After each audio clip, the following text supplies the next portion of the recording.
안녕하세요, 가치현입니다. 10월 30일 월요일 국내 시장 마감되었습니다. 자, 이제 10월도 내일이면 마지막이에요.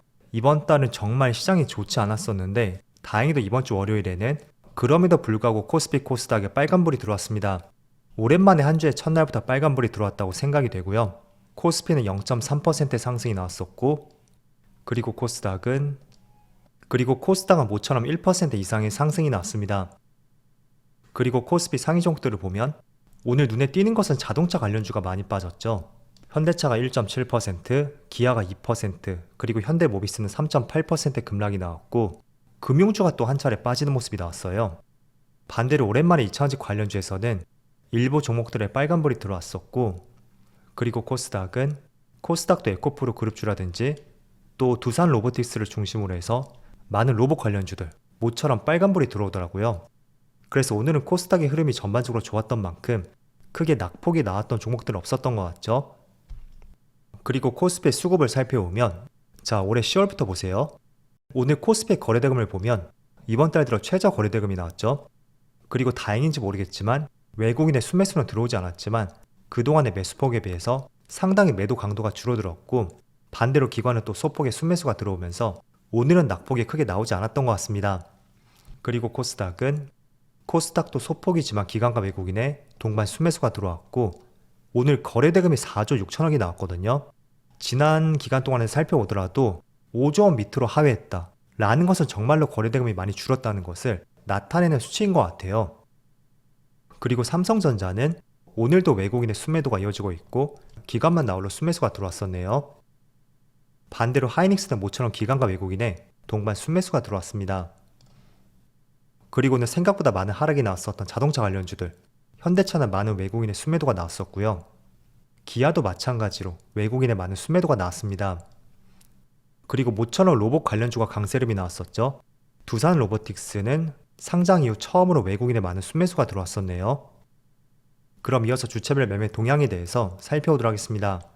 10월 30일 외국인이 가장 많이 매수한 종목은 포스코홀딩스, SK하이닉스, 에코프로비엠, 카카오, 삼성전기 이렇게 각각 순매수했고 그리고 기관은 삼성전자, 삼성 SDI, 네이버, 삼성 SDS 기관은 사실 삼성전자하고 두 번째 삼성 SDI 이 두 종목을 제외한다면 대체적으로 많은 매수를 하지 않았던 것 같습니다. 자, 오늘 다행히도 국내 증시는 조금은 반등이 나오고 있지만 지난주 금요일날 미국 시장의 흐름은 좋지 않았습니다. 나스닥이 결과적으로 0.4% 상승이 나왔지만 시초가 대비 밀리면서 마무리가 되었어요. 거의 0.6% 정도 시가 대비 밀리면서 마무리가 되었죠. 그리고 S&P 500은 0.5% 하락이 나왔고 나스닥과는 조금은 반대로 다시 한번 직전 저점을 이탈하고 말았습니다. 그래서 오늘은 다행히도 국내 증시에 반등이 나오지만 여전히 시장 흐름은 좋지 않다고 볼 수 있고 추가적으로 반도체 지수를 보면 자, 그래도 반도체 지수는 그동안 워낙 많은 하락이 나왔던 만큼 지난주에는 그래도 일부 반등이 나왔습니다. 1.2% 상승이 나왔었고 하지만 갭상승을 크게 주었던 만큼 고가 대비 1%가 하락하면서 마무리되었죠. 그래서 이런 부분은 조금 아쉬운 것 같고요. 그리고 추가적으로 기술적으로 보면 반도체 지수는 직전의 매물대가 3215포인트, 조금 더 보수적으로 보면 3160포인트 그 정도의 많은 저항대가 형성이 되어 있어요. 그래서 단지 기술적으로 봤을 때는 지금 부근에서 급격하게 빠지기에는 다소 어려울 수가 있다고 생각이 되고 오히려 크게 하락이 나왔었고 또 많은 매물대가 있는 만큼 반등을 생각해보는 것이 낫지 않을까 그렇게 보여지는 흐름인 것 같습니다. 그리고 자, 나스닥은 아직까지는 그래도 12280포인트 그 저항 라인까지는 약간의 갭이 있단 말이에요. 그래서 하락한다면 그 정도의 하락은 나올 수 있고 그리고 반대로 S&P 500은 그 매물대를 지금 뚫고 내려왔죠. 그래서 조금은 나스닥이라든지 S&P 500 그리고 반도체 지수의 흐름까지 종합적인 주식시장 내에서도 약간의 흐름의 차이는 있는 것 같다. 그 점을 말씀을 드리겠고 여러분들이 가지고 있는 업종에 따라서 보는 시각이 조금은 달라져야 되겠죠. 그리고 추가적으로 일본 니케이는 1.3% 급락이 나오고 있고요. 그리고 대만은 보합이네요. 또 중국 증시도 마찬가지로 보합이에요. 자, 일단은 전날의 미국 시장 흐름이라든지 또 추가적으로 아시아권 내에서 일본 증시를 보셨듯이 오늘 시장 흐름도 결코 좋지 않다고 예상을 해볼 수가 있습니다. 그런데 오늘은 한 가지 약간의 특이점이 보이더라고요. 오늘 아침에 나온 기사를 보면 실제로 이스라엘이 지상전에 돌입했다는 새로운 뉴스가 나왔었고, 이런 이슈 같은 경우에는 우리가 확전에 대해서도 충분히 예상을 해볼 수가 있습니다. 그래서 오늘 대체적으로 에너지 관련주들 있죠. 국제유가 상승 관련주들, 그리고 천연가스 관련주라든지 일부 방산 관련주들, 오늘 무더기로 급등이 나왔어요. 자, 첫 번째로 한국석유가 지금 상한가를 갔고, 또 두 번째로 흥구석유도 종가는 어떻게 형성이 될지 모르겠지만 지금 1시 30분을 기준으로 봤을 때 20% 급등이 나오고 있습니다. 그리고 천연가스 관련주인 대성산업이라든지 GSE 모두 빨간불이 들어오고 있어요. 자, 그런데 일반적으로 이런 경우라면 그동안은 조금만 반대 성격을 띠고 있었던 기술주의 흐름들, 당연히 급락 가능성이 있고 코스피 코스닥도 파란불을 생각해 볼 수 있는 그런 재료와 움직임이라고 생각이 되거든요. 자, 그런데 이렇게 전쟁에 대한 새로운 이슈가 나왔고, 또 이와 관련된 에너지 관련주의 급등이 나왔음에도 불구하고 지금 코스닥은 1% 넘게 상승이 나오고 있고요. 또 코스피는 소폭이지만 그래도 빨간불이 들어오고 있습니다. 물론 종가는 어떻게 될지 모르겠습니다. 장 막판에 또 급락이 나올지도 모르겠지만 어쨌든 그런 이슈가 있었음에도 불구하고 오전장부터 오후장까지 이 흐름을 한번 주목해 보자는 거예요. 분명히 과거에 있다면 급락이 나왔을 것이고요. 그리고 대표적인 기술주라고 할 수 있는 삼성전자라든지 SK하이닉스 모두 크게 빠졌어야 되겠죠. 그리고 2차전지 관련주도 삼성 SDI라든지 LG에너지솔루션 모두 크게 파란불이 들어왔어야 됩니다. 물론 에코프로도 마찬가지고요. 자, 그런데 생각보다 시장 흐름이 그렇게 나쁘지 않다고 볼 수 있고, 지상전 확대 소식이 나왔던 것도 오늘 아침 새벽이었거든요. 그런데 이런 흐름들이 나왔다는 것은 제가 과거에도 계속 말씀을 드렸을 거예요. 최근에 9월부터 이어졌던 시장의 급락, 물론 고금리 장기화에 대한 우려감도 있었고, 또 그걸 부추겼던 것은 전쟁 확대에 대한 리스크였습니다. 그래서 이렇게 확전이 될 가능성에 대해서도 이미 시장에는 저는 반영이 되었다고 생각이 되고요. 그런 부분 때문에 에너지 관련주의 급등이 나왔음에도 불구하고 기술주라든지 코스피 코스닥의 흐름, 그리고 국제유가가 크게 뛰지 않고 있는 하나의 이유가 되고 있다고 생각이 돼요. 그래서 종합적으로 이런 내용들을 토대로 봤을 때 전쟁 확대에 대한 리스크 분명히 계속 생각을 해야 되고 흐름을 예의주시하는 것은 맞다고 생각이 되거든요. 하지만 이미 선제적으로 반영이 되었다는 그 시그널을 오늘 흐름에서 보여주었다고 생각이 되고요.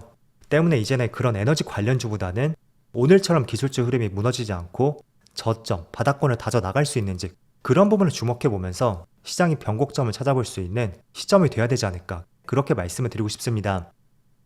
그래서 오늘의 특이점에 대해서 한 가지 말씀을 들어봤고요. 그렇다면 이번 주에 추가적인 일정에 대해서 말씀을 들어볼게요. 이제 이번 달도 이틀밖에 남지 않았죠. 오늘하고 내일까지. 그리고 11월에 처음 들어서게 되면 11월 2일에 FOMC가 있습니다. 과연 정말로 마지막으로 금리 인상을 할 것인지 아니면 계속 동결로 이어질지 중요한 분수가 될 것 같고요. 그리고 금요일에는 미국의 고용보고서 발표가 있어요. 그리고 추가적으로 기술주의 대표주라고 할 수 있는 애플의 실적 발표도 앞두고 있습니다. 그래서 이번 주 말쯤 될수록 중요한 이슈들이 몰려있는 만큼 어떤 내용이 나올 것이고 시장은 어떻게 반응할 것인지 이런 부분도 한번 체크를 해보시면 좋을 것 같아요. 자, 그리고 오늘 시장이 대체적으로 기술주의 반등이 나오고 있지만 반대로 자동차 관련주들, 자동차 관련주만 반대의 움직임이 나오고 있습니다. 현대차가 지금 1.8% 하락이 나오고 있고 기아는 2.3%, 그리고 현대모비스는 3.8% 급락이 나오고 있어요. 일단은 자동차 관련주는 많은 전기차 관련주들 이쪽에서 선제적인 조정이 나왔었고 약간 한 템포 뒤에서 현대차를 비롯해서 자동차 관련주들 그런 업종들의 하락이 나오고 있다고 생각하고 있습니다. 자, 일단은 전기차를 비롯해서 자동차 관련주들 제가 이게 어디까지 이어질지 모르겠지만 최소한 하반기만큼은 그렇게 썩 전망은 좋지가 않습니다. 최근에 보셨지만 테슬라의 주가에 한 차례 급락이 나왔었고 그리고 GM 측에서도 전기차 사업을 축소하겠다는 발표가 있었습니다. 그래서 전기차 시장이 성장이 조금은 둔화된 것은 아니냐 이렇게 일각에서 보는 것 같고요. 그리고 이 자료를 한번 보세요. 작년 1분기부터 3분기까지 하고 올해 1분기에서 3분기까지 전기차와 하이브리드 자동차 그 두 개를 비교를 한 것이에요. 하이브리드 자동차는 작년 대비 굉장히 많이 증가를 했죠. 거의 20% 이상의 판매량이 증가했고 그리고 전기차는 오히려 작년 대비 판매량이 처음으로 줄어들었습니다. 그래서 전기차가 처음으로 역성장했다고 표현을 하고 있고요. 이게 비단 국내뿐만 아니라 유럽에서도 한번 볼게요. 같은 기간이에요. 하이브리드 자동차는 한 50만 대 정도의 판매량이 증가했다면 전기차는 하이브리드보다는 판매량이 그에 미치지는 못했었거든요. 물론 국내보다는 여전히 판매량은 잘 나오고 있습니다. 하지만 최근에 이런 판매량을 보신 것처럼 전기차보다는 약간은 관심도가 하이브리드 쪽으로 시장의 관심도가 옮겨갔다는 것을 이 데이터를 통해서 볼 수가 있거든요. 자, 그래서 최근에 도요타 자동차의 주가 흐름을 보면 올해 6월부터 해서 주가가 거의 20% 이상이 증가를 했어요. 완전히 현대차와는 반대되는 흐름이 나오고 있죠. 일단 도요타가 주력으로 하는 것은 전기차는 주력으로 하고 있지 않습니다. 가장 첫 번째가 바로 하이브리드 자동차예요. 그래서 도요타의 주가 흐름이라든지 최근에 국내 시장하고 유럽 시장의 하이브리드 차의 고성장, 그런 점들을 봤을 때는 하반기까지 전기차에 대한 노이즈가 조금은 이어질 가능성이 있고요. 물론 이런 것들은 보조금 확대라든지 최근에 테슬라가 펼쳤었던 전기차 가격이나 그런 정책들이 계속 펼쳐진다면 다시 또 추세는 역전될 가능성도 있겠죠. 하지만 단기적으로 봤을 때는 전기차에 대한 매력도가 지금은 하이브리드 쪽으로 옮겨간 것은 사실이고, 그게 도요타의 주가 흐름을 통해서 우리가 명확하게 알 수가 있다 라고 이해를 해볼 수가 있습니다. 그래서 오늘 현대차의 흐름이 조금은 반대로 움직임이 나오고 있고요. 반대로 도요타는 최근 들어 우상향 흐름이 나오고 있죠. 하지만 제가 조금 전에 말씀드린 것처럼 정책 변화를 통해서 그 흐름은 또 얼마든지 바뀔 수가 있거든요. 때문에 성장 산업에 속해 있다면 너무 이런 부분을 민감하게 받아들이면서 심리가 바뀔 필요가 있을까? 저는 그렇게 생각이 되거든요. 물론 내가 단기 투자 성향을 갖고 있다면 그런 부분을 조금은 중요하게 봐야 되겠죠. 하지만 조금은 길게 끌고 갈 수만 있다면 지금의 데이터를 통해서 너무 편향적으로 생각하는 것도 결코 좋지 않다고 말씀드리겠습니다. 자, 어쨌든 오늘 코스피가 저점을 형성하고 다행히도 반등이 이어지고 있어요. 단순히 반등이 나오는 것보다 저는 에너지 관련주의 상승이 나왔음에도 불구하고 반등이 나왔다, 이 점에 더욱 주목을 하고 있거든요. 그래서 전쟁 리스크가 더 이상 시장에 큰 충격으로 다가오지 않기를 같이 한번 기대를 해보면서 오늘 영상 마치도록 하겠습니다. 그럼 늦은 시간까지 정말 수고 많으셨고요. 저는 내일 영상에서 다시 찾아뵙도록 하겠습니다. 감사합니다.